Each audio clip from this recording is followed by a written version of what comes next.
तुझे सिर जो कसम तोखे दिल ॾींदुसे, तुझे सिर जो कसम तोखे दिल ॾींदुसे।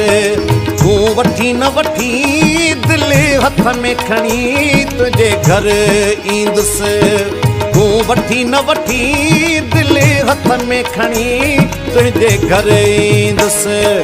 तुझे सिर जो कसम तोखे दिल ॾींदुसे, तुझे सिर जो कसम तोखे दिल ॾींदुसे।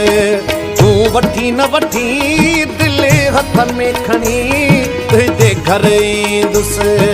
तूं वठी न वठी दिल हथ में खणी तुझे घर ईंदुसे। तुझे सिर जो कसम तोखे दिल ॾींदुसे, तुझे सिर जो कसम तोखे दिल ॾींदुसे।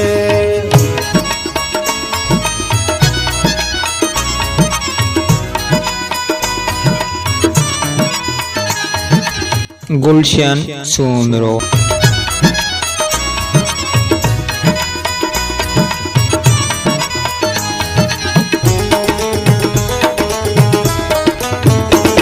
तुझे दर ते दोस्त सदा हणंदुसि, तोखां दान मुहबत जो घुरंदुसि। अची चावट ते सिर मां रखंदुसि, ख़ैरात वठी पोइ हलियो वेंदुसि। तुंहिंजे सिर जो कसम तोखे दिल ॾींदुसि, तुंहिंजे सिर जो कसम तोखे दिल ॾींदुसि।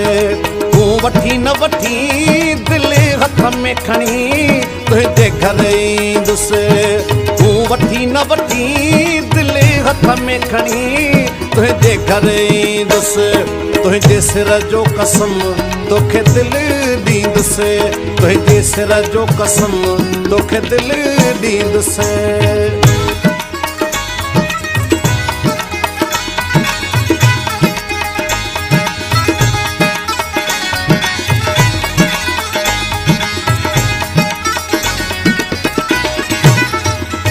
तुझे अख जे इशारे सां कुसंदुसि, तुझे तीर जा घाव पियो सहंदुसि।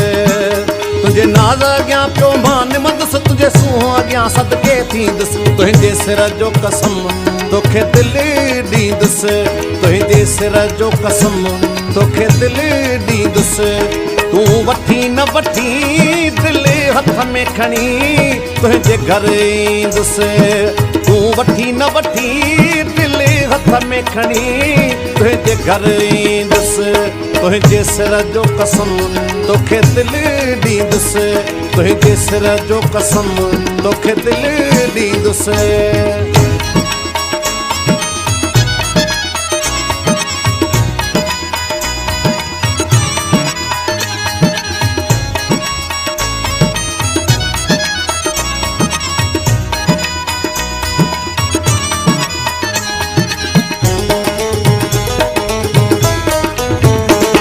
इहा तोसां जॾहिं गॾु जाणी थी, उन ॾींहं खां दिलि वेगाणी थी।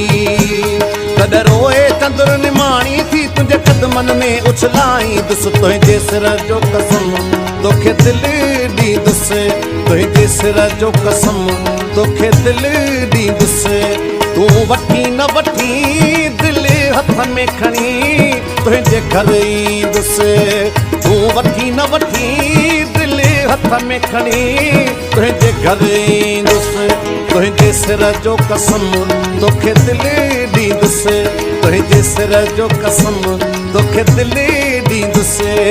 तूं वठी न वठी दिल हथ में खणी तुझे घर ईंदुसि। तूं वठी न वठी दिल हथ में खणी